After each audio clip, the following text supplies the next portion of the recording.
Muito bom dia, queridos amigos. É com muito prazer que nós iniciamos mais um Devocional Intimidade. O Senhor verdadeiramente tem separado momentos para nós estarmos juntos, meditarmos na Sua palavra e conhecermos os desejos do seu coração para cada um de nós. Eu convido você para ficar junto comigo, com o pastor Evaldo Coelho. Nós iniciamos hoje um novo tema, o grão de mostarda, um tema que nós já temos, com certeza você já leu em algum momento da sua vida esse versículo e já ouviu isso muitas vezes. Então nós vamos começar a meditar neste tema. Você quer conversar com a gente, pode mandar o seu e-mail para o devocionalintimidade@tvmca.com.br. Também temos duas páginas no facebook.com/Programa Devocional Intimidade e também a nossa página de frases, o Frases Devocional. Meu querido, abre o seu coração, porque Deus tem muito a nos ensinar. O seu Espírito está ansioso para derramar as verdades do Pai sobre os nossos corações. Esse é o nosso Palavra Rema.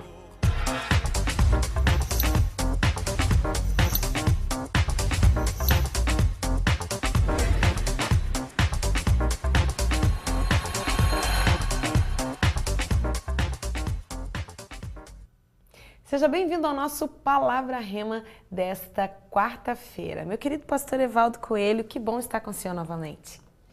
Eu que agradeço, Mônica, você sempre é tão gentil, né? E a gente grava assim, num clima de amor, num clima de bondade. Isso é muito saudável, né? Enquanto que gravar é difícil, estar com você tem sido muito bom, porque a gente consegue conversar sobre um assunto interessante. E esse texto é um texto tão difícil, Mônica, assim, creio que é um dos temas mais difíceis da Bíblia Sagrada. E nesses 3, 4 programas nós vamos poder, assim, discorrer sobre um assunto muito maravilhoso. E eu já quero adiantar à nossa audiência que esse assunto vai concluir e vai terminar na Amoreira, que vai falar de perdão.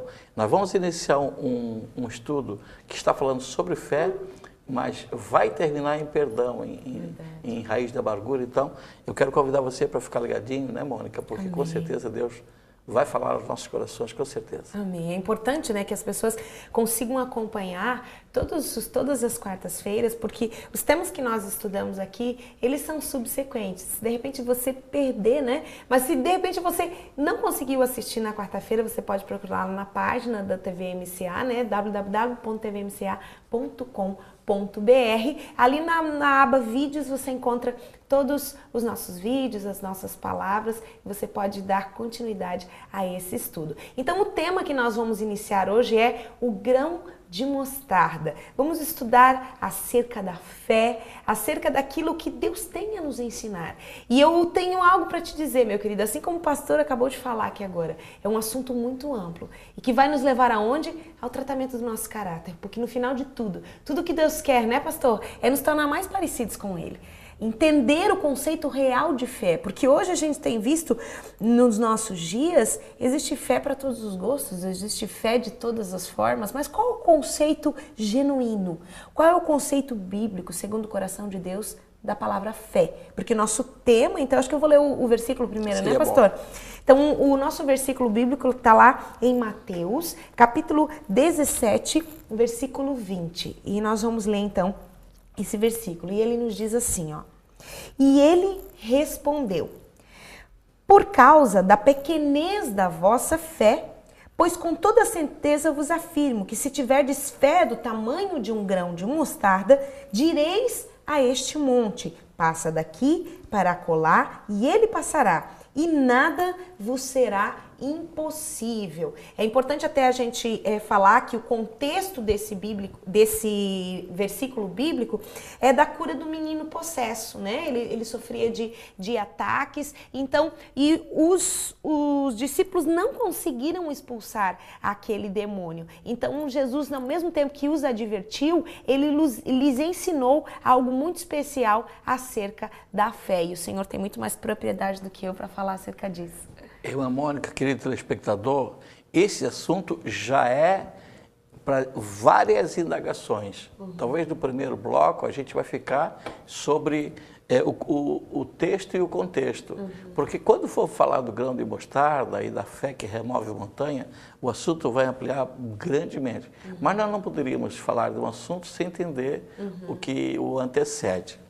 A Bíblia diz que enquanto Jesus estava no monte da transfiguração, ele, Pedro, Tiago e João, os discípulos estavam na planície, estavam ali, os 9 juntos.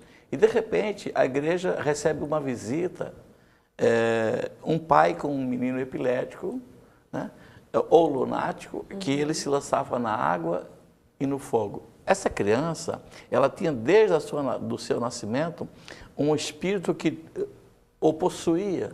Não era só uma perturbação, era uma possessão diabólica. E ele se jogava ora na água e ora no fogo. E o pai, ele era um judeu, mas ele não tinha uma fé, ele era um judeu talvez não praticante. E ele disse, vamos à igreja, eu vi que tem um grupo que faz alguns prodígios, algumas maravilhas, e então eu vou levar o meu menino lá, eu vou ver se eu tenho uma possibilidade. E quando ele chegou, contou para os 9, e os 9 oraram com o menino, e o menino não melhorou, Mônica. E ele disse, eu vejo falar tão bem da igreja de vocês, vejo esse movimento, os do caminho tão lindo, e eu já ouvi tantos milagres, e agora eu vim na igreja hoje, vim no grupo hoje, eu não recebi o meu milagre, são só vocês? E ele falou, não, tem o Mestre Jesus e tem mais 3 que estão na oração, estão no monte. Ele disse, então eu vou aguardar, vou esperar que eles saiam da oração, e então que eu possa ter uma oportunidade de a cura do meu filho. E quando Jesus se aproximou com os 3, e a reunião no monte foi uma reunião tremenda, eles viram Jesus com o corpo transfigurado. O que é? Na figura de um anjo, na figura de Deus. Né?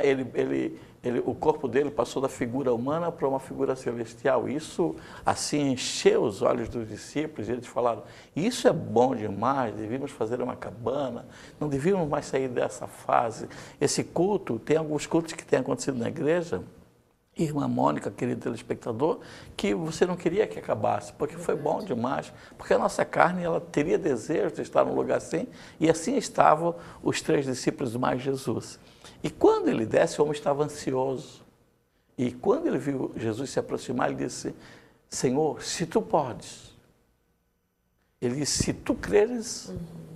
Ele disse, me ajuda, a minha fé é doente, eu não tenho condições de te ajudar na minha fé. Aí Jesus repreendeu o demônio e o menino ficou curado na hora. Mas, Mônica, eu queria te levar a raciocinar e queria levar o nosso telespectador a raciocinar. Ele orou em nome de quem? Eu queria que você me ajudasse, como se você fosse o querido telespectador. Quando Jesus botou a mão na cabeça do menino, que nome ele usou? Ele usou o nome dele? Ele não podia. Dele não podia. Porque ele estava ainda com o corpo de carne. Ele usou a autoridade da palavra. Para usar a autoridade da palavra, realmente precisava ter mais fé. Porque hoje nós temos o nome dele.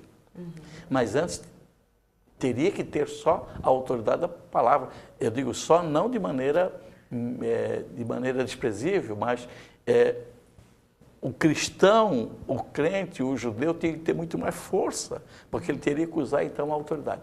Essa fé era gerada por conhecimento. Se eu conheço a palavra, então eu posso usar a palavra em meu favor, em favor daquela pessoa que me procura. Então Jesus disse para o demônio, sai dele, e o menino ficou curado na hora. E aí os discípulos indagaram e falaram assim, o homem não tinha fé, o menino não podia se ajudar, mas você, de igual maneira, você fez o milagre. A minha pergunta hoje para nós meditarmos, nós dependemos que a pessoa tenha fé, sim ou não? Naquele caso, o homem disse, eu não posso ajudar. Nós sabemos que a fé da pessoa que recebe a oração é muito importante para você usar o nome de Jesus. Mas naquele dia o homem não tinha fé e a criança era doente. A criança não se ajudava. Então você veja que o assunto é um assunto interessante. Na verdade, e que ele dá foi mais... movido pelo sofrimento, né? Não realmente pela questão... Existia uma fé no seu coração, mas ela não era suficiente para gerar aquele milagre naquele momento. A fé que ele tinha em Jesus era de ouvir falar. Exatamente, ele não tinha uma experiência pessoal. Essa palavra, lá no Velho Testamento, é Shema, que significa, eu sei que em Deus há prodígios, mas eu não tenho essa palavra dentro de mim. A palavra no Velho Testamento, aquela que estava nos 10 mandamentos, era da Bar, que significa a lei impressa na tábua de pedra, que deve ser impressa no coração das pessoas, e as pessoas vão ter que estudar essa palavra, conhecer os cinco mandamentos, conhecer os proféticos, etc, etc, etc, para que eles possam então conhecer toda a Bíblia, todo o cânon bíblico, e usar então a autoridade da palavra no Velho Testamento. No Novo Testamento, você tem que conhecer a Bíblia também, para saber o que é seu direito, quais são as suas obrigações, quais são aquilo que você pode reivindicar, qual é o padrão mínimo para você reivindicar, e você usa o nome de Jesus como o avalista, como o carimbo principal. Como o anel, né? O anel de selar. O anel de selar. E naquele dia, então, aquele menino ficou curado. Aí eles perguntaram, Jesus, o que aconteceu? A gente orou também, igual você. E não aconteceu nada.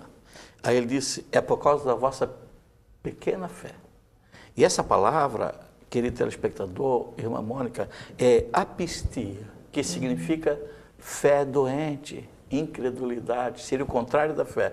Eles tinham uma fé ao contrário. Será, querido telespectador, você que está nos assistindo, você tem uma fé negativa? É uma pergunta. Na verdade, o Senhor, nós já estamos indo para o fim desse bloco, Ele está começando a sinalizar o quê? A cura da nossa fé, verdadeiramente. Para a gente entender o que é essa fé. Enquanto o menino era curado da epilepsia, ou porque ele era lunático, ele também agora estaria curando os 9 que ficaram ali, que tinham uma fé que não gerava milagre. E até no versículo anterior, no próximo bloco, eu quero ler um versículo aqui até aí te fazer uma pergunta, pastor, porque me chamou a atenção. Por isso que a gente tem a liberdade nesse quadro, né? De ir e o assunto vai se desenrolando. Eu já lhe e peguei, Deus vai já trazendo. Fiz uma pergunta difícil. Verdade, já me deixou sem ação aqui.